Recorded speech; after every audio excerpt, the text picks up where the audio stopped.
Component number 4 is the front face of the internal pocket. Let me grab one of the backpacks and show you what I mean. Inside this backpack is a pocket. We're going to be creating the front face to this back pocket here. Now it's 2 parts, and I've broken it up that way because the front of it teaches us some good skills that we're going to apply to other parts of the backpack. But attaching it to the back of this pocket is a little more complicated, so I want to save that for a future lesson. But we're just going to focus on this top, which hopefully you can see. But you know, all we're going to do is focus on making this portion right here. This is the face of that pocket. You've got a zipper chain. First time we're dealing with that. We're going to be doing something called a top stitch. It's a stitch that goes over the top of the folds, and it's going to be, or we're going to use a 4-way stretch on this side of that pocket. So learning quite a few little pieces and how to deal with specific technical fabrics. But this is stuff that we're going to apply to future lessons and future components. So I wanted to deal with this on the inside of the bag first, since it'll be hidden. So if it's not perfect, totally fine. No one will notice. As long as it's structurally sound, we'll be fine. So yeah, let's search for our pieces of fabric and move forward. So open up your base color pieces. We got 2 small rectangular pieces. Get this web out of the way. 2 small rectangular pieces. We're going to need those. We've got 1 long rectangular piece, the only one of its kind. None of these 3 pieces have guides cut into them, and those are the 3 pieces we need. And then we got to reach in for our roll of 4-way stretch fabric.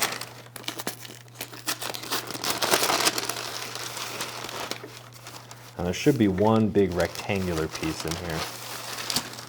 There it is. All right, that big rectangular piece, we're going to need that as well. Use your PDF guide just to help along with that. In addition, we're going to need an 11-inch zipper chain. So you've got 3 zipper chains here.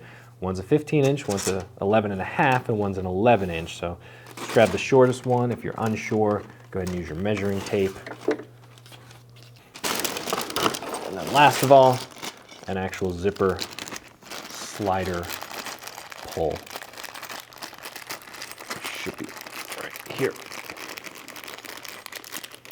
There we go. Just 1. All right, now that we have all the pieces, set the box aside. Okay, this is a multi-step process, so first thing we're going to do is attach one of these smaller pieces of fabric to the top of the zipper chain. And the next thing we're going to do is put the zipper pull, this little zipper pull on the chain, slide it up, and then close off the bottom with the other piece of rectangle. And then we're going to take the long side and sew the long piece of Cordura to that, top stitch, and then finally put the piece of 4-way stretch on the other side and top stitch that.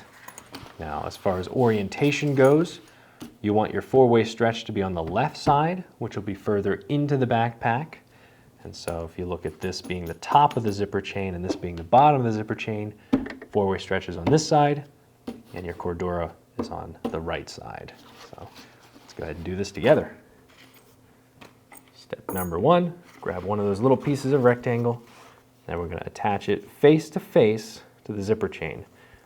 And the face of the zipper chain is not this side, but this side, because it's that waterproof. This side is the actual face. So we'll go ahead and attach that to the top here, face to face. One of the tricks here is to sew zipper chain, the chain portion up. What this does is it makes sure that it still lies flat and can move, the sewing machine will be able to pull it through. The other trick, I've broken at least 2 or 3 needles going over zipper chains, so best course of action is to hand walk it over the chain itself. So we're going to use a 3/8 seam allowance, set it in there, back stitch. Now that I'm on the edge, I'm hand walking it over the chain itself.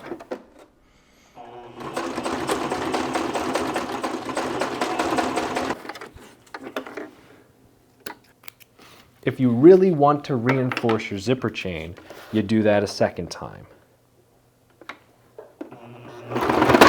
Oh,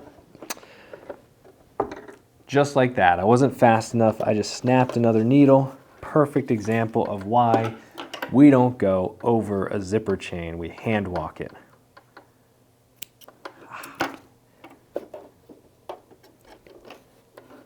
It's okay, I've got extras. Got a little overly excited there. The new needle on there.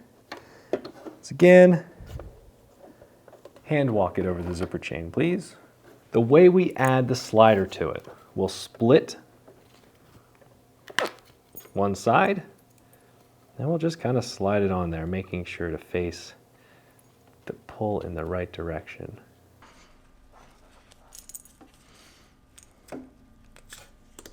There we go. All right, zipper chain's there. Now we're gonna lock down the other side, just like we did the top. So this will be the bottom. 3/8 seam allowance, hand walk over the zipper chain. Like I said, reinforce by doing it twice.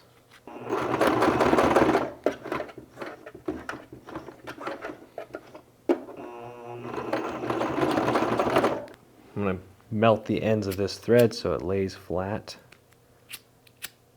Now you've got your zipper chain nicely locked. So you've got the top in this direction, it closes upward, and we're going to attach the long narrow piece of cordura to the right hand side face to face. So you're going to place it, fold it over just like that, and we're going to stitch along this edge right here. We're going to use a 1/4 inch seam allowance. If you remember in our little sewing guide, 1/4 inch seam allowance on zipper chains, that's going to ensure the longevity of the chain. And yeah, that's just kind of how things are built. I'm going to start in the corner, stitch down with that 1/4 inch seam allowance. Again, make sure you back stitch.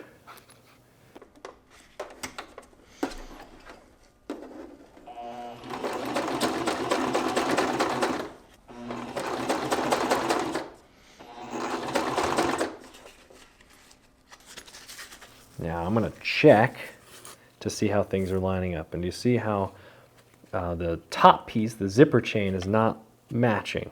I've got maybe a 1/4 inch that I have to stretch that zipper chain. It's going to be totally fine. Got plenty of room. I just want to make sure I keep tension on both sides there.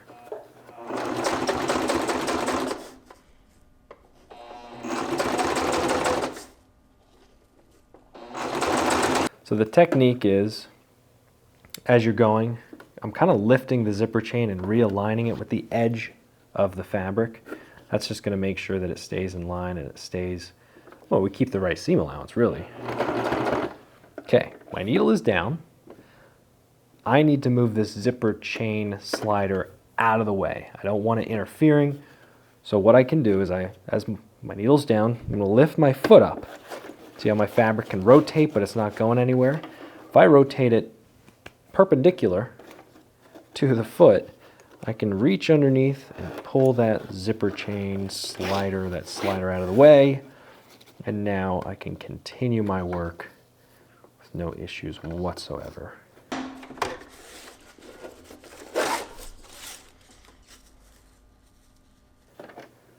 Place the foot back down, and we're going to keep going.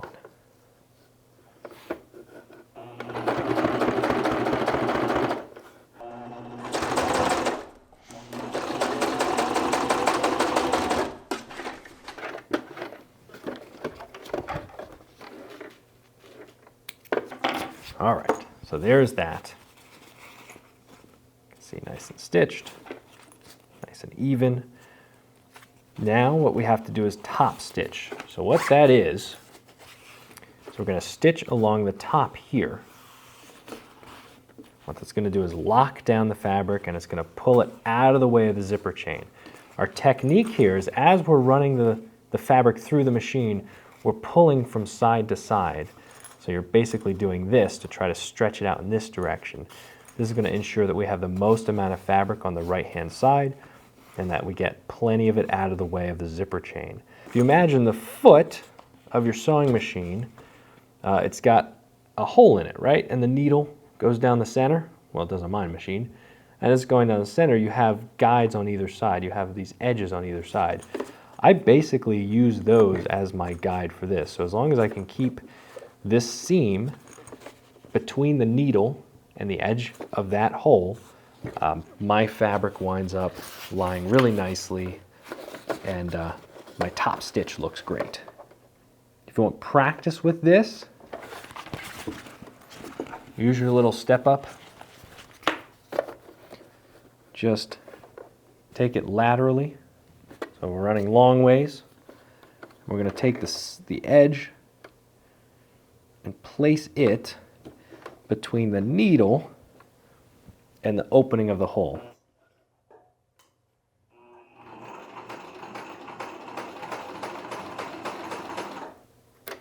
So just like that, you can see I ran all the way along the edge there because I was able to see the gap between the foot, between the opening in the foot, so if it's like this, between the opening of the foot and the needle. It's really hard to explain this. It's much easier to just try it.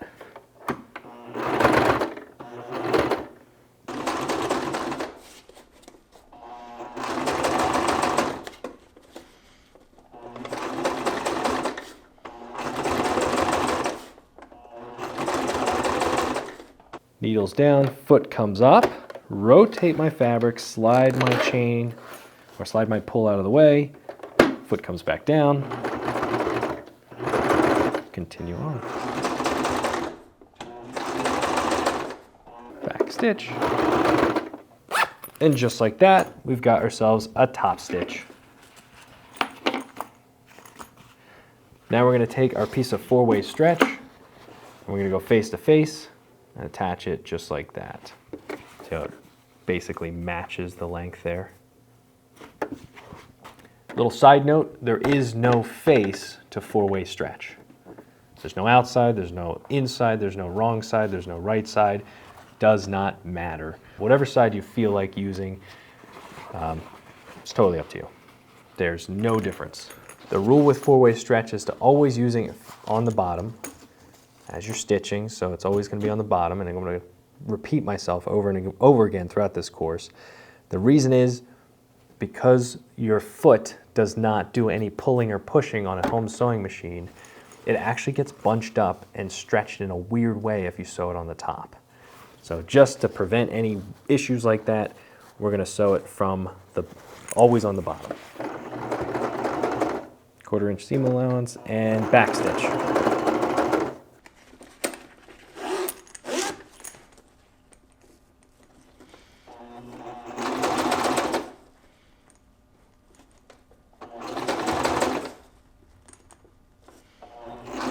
While 4-way stretch is a technical fabric and it can be challenging to work with, it's probably your most forgiving since it's very easy to stretch out of the way or into place.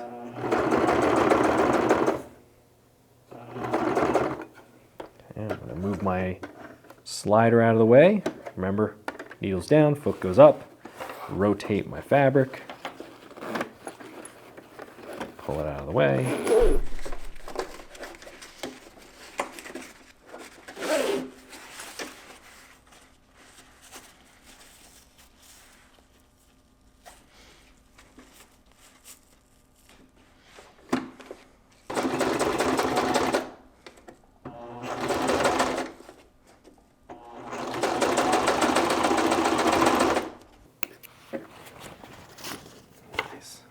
That.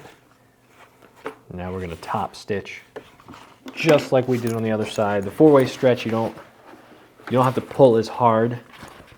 You'll be able to feel it. You just want to lay it flat. Pull too hard and you wind up adding all kinds of little pleats and dimples.